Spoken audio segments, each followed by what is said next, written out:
Today I'm going to be showing you the 4 most common mistakes that I see from beginner boxers and how to fix them. So be sure you stay until the end of the video so you don't miss any important information that could possibly help you improve your game and become a better boxer.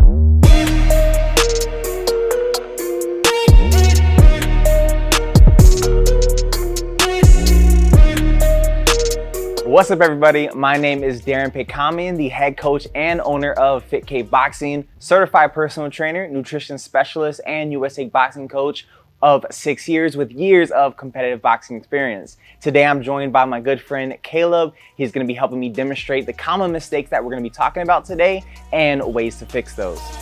Number 1, not turning your feet with your power punches. I see this a lot, whether it's the cross, hooks, or uppercuts. A lot of the beginners just tend to throw those power punches with no turn of the foot whatsoever. This can be caused from a lack of mind-muscle connection, muscle memory, or just the misconception that all the power comes from our arms. So why do I need to turn my feet on these power punches? Turning your foot helps activate that hip and torso to turn at the same time as well. That makes creating power and speed much easier. A lot of beginners tend to have trouble turning their feet when they're thinking about hitting something. So one easy way to work on this would be to get into your boxing stance, find something to hit, and start throwing each power punch one by one, taking note of, did my feet turn? How much did they turn? And Caleb is gonna start by doing this. Let's throw that 3 here, Caleb. Stop right here and notice how his foot turned perfectly.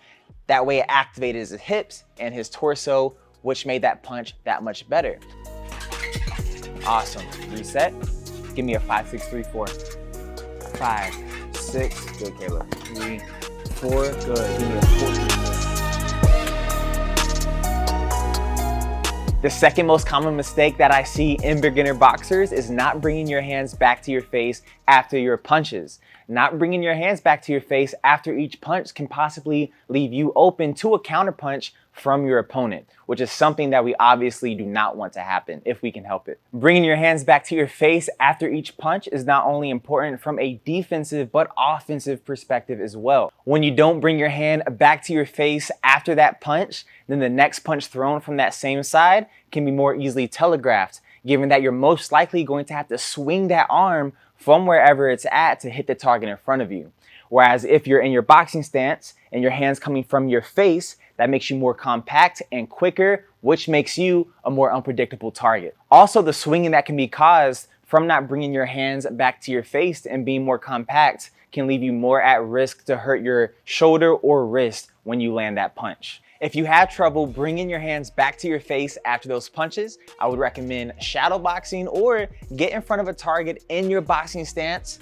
From here, you can start throwing each punch slowly, working your way into a combination. Caleb here will start with a 4-3, going into a 6-3. Awesome. And notice how after each punch, he brought his hand back to his chin, making connection, making sure he was very well protected.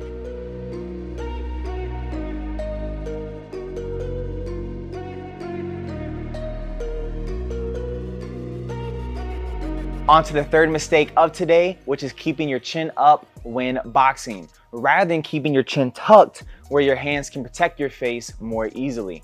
I obviously don't want to keep my chin up in the air when I'm boxing because I don't want to get hit in the face. But let's say because my chin is up in the air, my hands are now higher, which makes my arms higher. This is going to leave my body more exposed to get hit. So keeping your chin tucked will just prevent both of these things from happening. If you're having trouble with keeping your chin tucked when boxing, I would suggest grabbing something small like a tennis ball or a lacrosse ball that we're using here. Place it in between the top of your chest and your chin.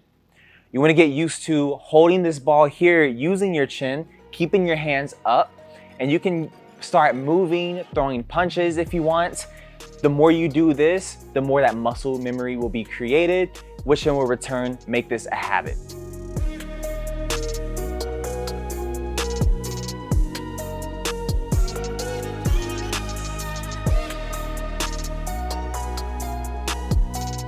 On to the last point of the video, which is squaring your body up.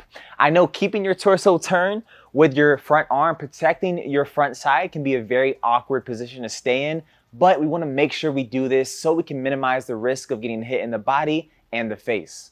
I'm going to be using Caleb here as a demonstration for this point. If he were to get into his boxing stance with his hips squared facing forward, notice how he is much more exposed in the body area, in the stomach area, as well as the face. But if we have him turn his hips ever so slightly to the right, notice how his left arm is protecting his ribs and his hands up protecting his face. Now let's say if Caleb faces me in this correct boxing stance and I were to throw a body shot, notice how it's easily blocked with very little effort from this left arm. If I were to go to the head, it'll be very easily blocked with his left hand. So this gives you a much better peace of mind staying in this correct boxing stance so you can block those incoming shots with that little effort. One way you can get comfortable with this at home is just get into your boxing stance, start shadow boxing, preferably in front of a mirror, so you can see yourself turning back into that original correct boxing stance with that front arm protecting your front side, hands up protecting your face. To take a step further from this, start moving laterally in your boxing stance, or maybe forward and back, focusing on keeping that torso turned with that front arm, protecting that front side once again.